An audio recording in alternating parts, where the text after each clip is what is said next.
Everybody. So I'll keep this very brief. First, I just want to say that I'm basically learning about Title One and the role of the SLT very recently. I received training, Title One training from Salsa, who's the District One Family Leader Coordinator. That was about a month ago, and then yesterday was the first time that I attended an SLT meeting, which um, was very informative, even though at some points I was a little lost because there's a lot of like catching up to do.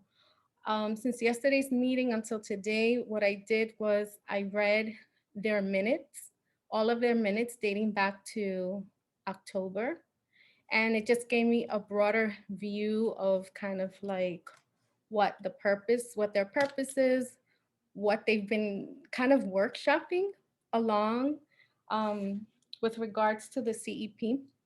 So I'm just going to talk about Title One. Star Academy is a Title One school. There are two types of Title One programs.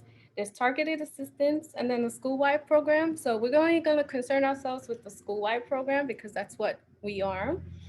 What it means is that on average, the school receives federal funding at about $1,800 per student, and at least 1% of that has to be set aside for parents, programming and enrichment, to support and educate parents.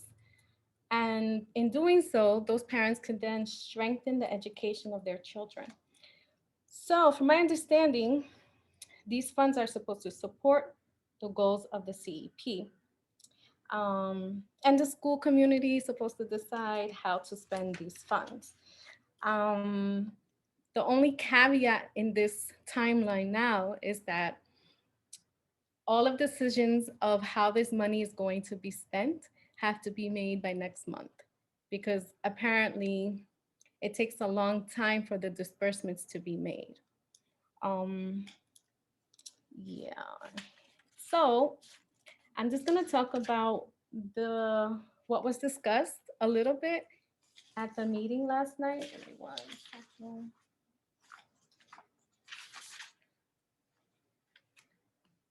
So right now, the CEP, they want to strengthen how students perform within the areas of technology, math, reading, and social, emotional, and equity learning. And in their breakout groups, they all had like different suggestions on how to do that.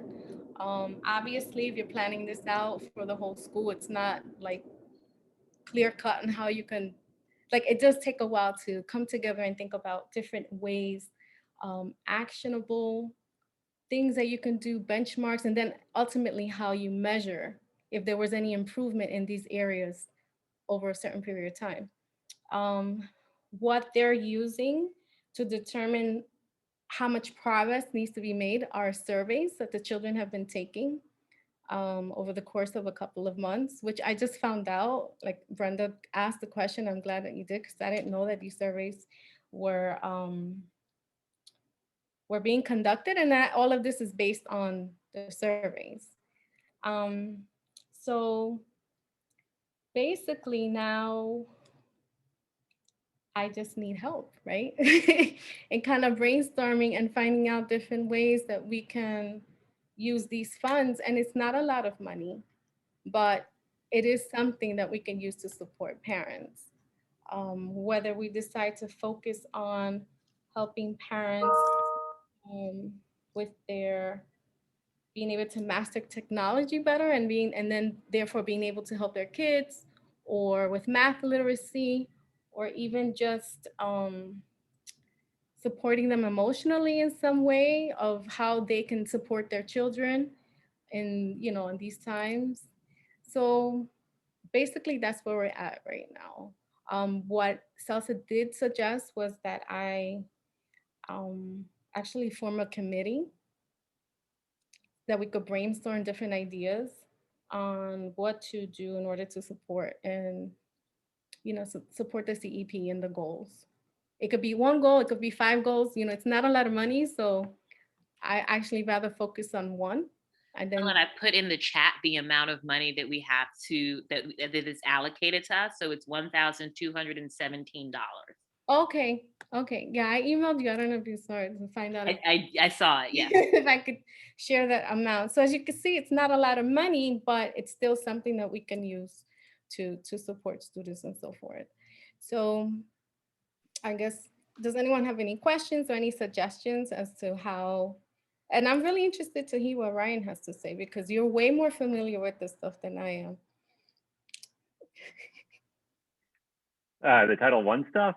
No, no, but Oh, how oh. as someone who has been involved with um SLT and has thus far, to my knowledge, has had a say and Yeah, participate I mean, in in my this. in my time in SLT, we haven't done much in terms of like fundraising or fund spending, really.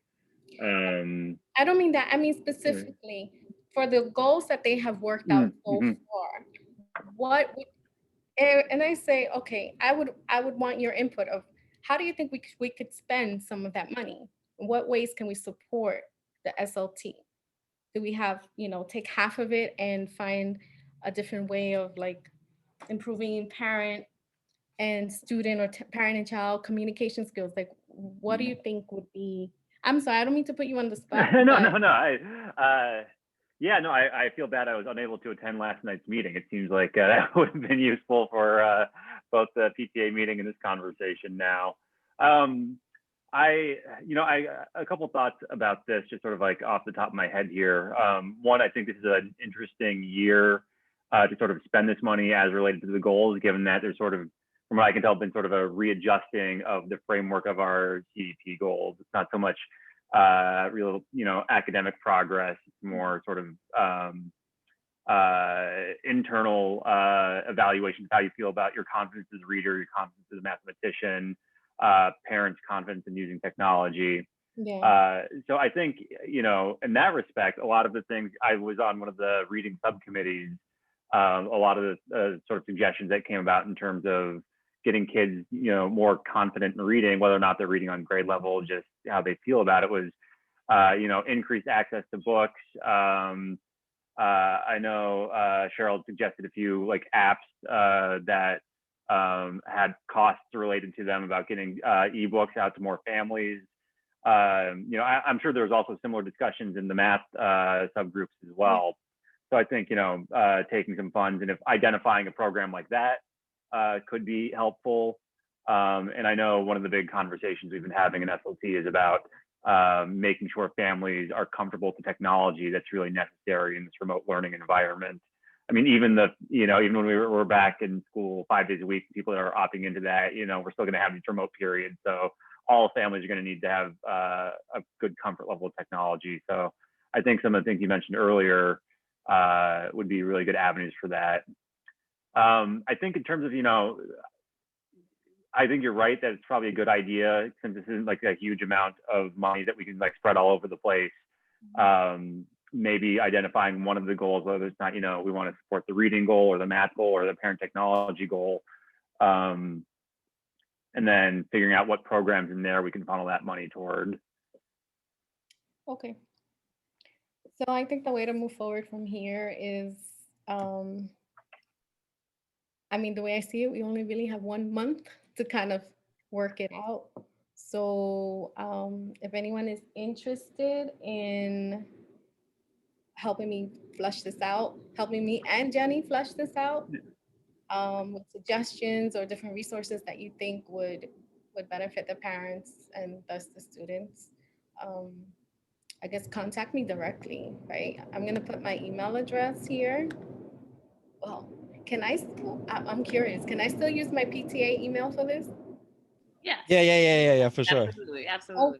okay, just making sure. I don't want to cross any lines. I definitely want to jump in and say, I agree that, just thinking about one of our CEP goals and how we can apply the funding to that, I think that would be great.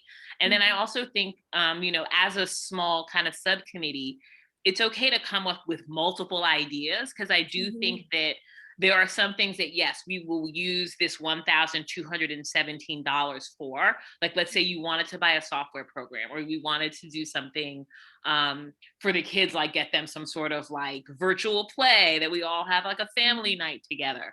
But I do think that we just have to come up with what we want to do by next month. We don't have to actually implement it yet. And so we'll still have time to put the plan in place. I think it is just a matter of figuring out how do we want to use the funds, and what way do we want to hear from families around how we want to use the funds. And so sometimes, you might want to have another Title I meeting that's just a Title I meeting where we ask people to come and share their opinion. Or you might say, here's a list of ideas we came up with as the Title I committee. We're going to ask you to take a vote on it in our next Title I meeting. So I think just, having this subcommittee come together to think about how do we open it up to, hearing suggestions from people, or how do we limit our choices based on our funding and then provide it. And then there's some things that we know I'll be able to do without this $1,217. So if you said we would love a technology workshop for parents, I can ask one of our teachers and pay them out of our budget to have a parent workshop. And so I feel like it's okay to dream big with this one, and then we kind of figure out the logistics after that.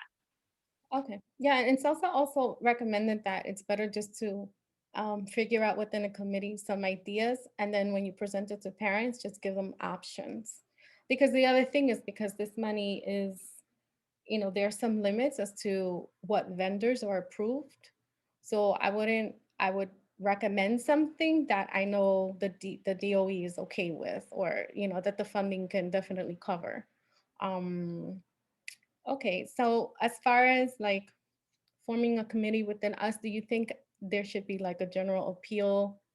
I guess another thing on Class Dojo, or an email or something. I just feel like people are being bombarded a lot with different surveys and emails and stuff like that. So I don't know what is the best approach. I'm asking you, Mrs. Cameron, with regards to this money, because it's just, it's not a lot. I think after this week, if we want to post something on Monday, I think that's fine. I think, with the pep rally and our PTA meeting and our SLT meeting, we had a lot this week on Dojo. But I think if we put it on Monday, I think people will be able to, I think that, there won't be that many other things going on. Okay. So I'll prepare something and have it ready for them. I'm more than happy to help with anything. Okay. Does anyone have any questions, concerns, feedback? I did. Thank you for explaining that, because I was lost, but you explained it pretty good. So I want to bump off of you to Ms. Cameron. I know, I don't know if everybody else, but I know my kids are really big on Epic. And since we have the tablets that let us be mobile, especially when we go to my mother-in-law's house, for someone who doesn't have internet service, works perfectly. I know there are days or weekends that we can't use Epic because they've read more than what they were supposed to. Is there any way to allocate some of that funds to actually have a full subscription so that the kids could read all the time? Because I know, again, trying to comprehend yesterday SLT meeting, not SLT, was it SLT? I don't want. Yes. Oh, yesterday's meeting? Yes. Yeah. Yeah. It was. I know they wanted to increase reading and having the kids be more confident and more secure in their reading. Is there any way to use some of that money to have the kids with Epic and get a free subscription so they could read anytime, all the time, and not just during school hours? Yes. So yes, please. Brenda brings up a great point. We have a limit on Epic. I think after 3 o'clock, children can't read anymore. And mine get really upset when they want to do their little series, Cat Ninja and all that good stuff. That you gave after me. 4. It doesn't work after 4. After 4 o'clock. Thank you. Okay, so yes, we can use more funding to increase our access to Epic books. That is definitely one way that we can use the funding. And what worst case scenario, let's say it costs more than $1,217. We can allocate all of this towards Epic and then say, okay, we need this much more money. And so I can look to see if we have it in our budget. We may want to fundraise. we might even be able to do a donors choose, which is, you know, a way that many of our teachers get grants. So as I said, I think, you know, dream big, and then we'll figure out the other stuff. Okay, I just wanted to make Yeah. sure that was something, because I know my kids Absolutely. are always upset that we can't do it and blah, blah. I'm like, oh my God, like, okay. Meanwhile, I'm so happy he wants to I had some stuff too. Not to discourage the Epic thing, but we do have $3,000 in Scholastic points or whatever, $3,000 worth. And Scholastic has similar things where you can buy a 1-year subscription to a reading service, a 1-year subscription to a STEM program that all the kids in the school will have access to. So before we go forward with the Epic idea, that's also something to look into. Maybe we can just cover that expense with PTA. The other thing I was thinking in terms of bridging the tech gap, which I think Ryan was speaking to, is a big thing, is really for folks who Spanish is a first language. Like, we need some more trainings in Spanish. I know we have more languages at the school, but Spanish, I think, I don't know the percentage, but I know it's very high. Even us here who are maybe speak English decently, maybe we are only literate in Spanish. Maybe we're only comfortable learning in Spanish. I really think that, in my mind, is a big deal, and that the city is doing a very bad job in general. Like, a lot of their sites are translated into Mandarin, Spanish, all this kind of stuff. But with this technology gap, I feel like a lot of folks who are speaking Spanish are getting left behind. So that would be my only recommendation to the committee. Okay. All right, thank you. So again, I put my email in the chat if you want to shoot me an email directly regarding joining the committee, or if you have any ideas that come up after this, I would appreciate it. And then we'll have something ready by Monday to share with the school on Class Dojo, and we'll just take it from there. Thank you very much. This adjourns our meeting at 5:13. 6:13. Oh, 6:30. Look at that. Lost an hour. Port Helen lost an hour. Yeah. I have to clean this lens. Thank you, everybody.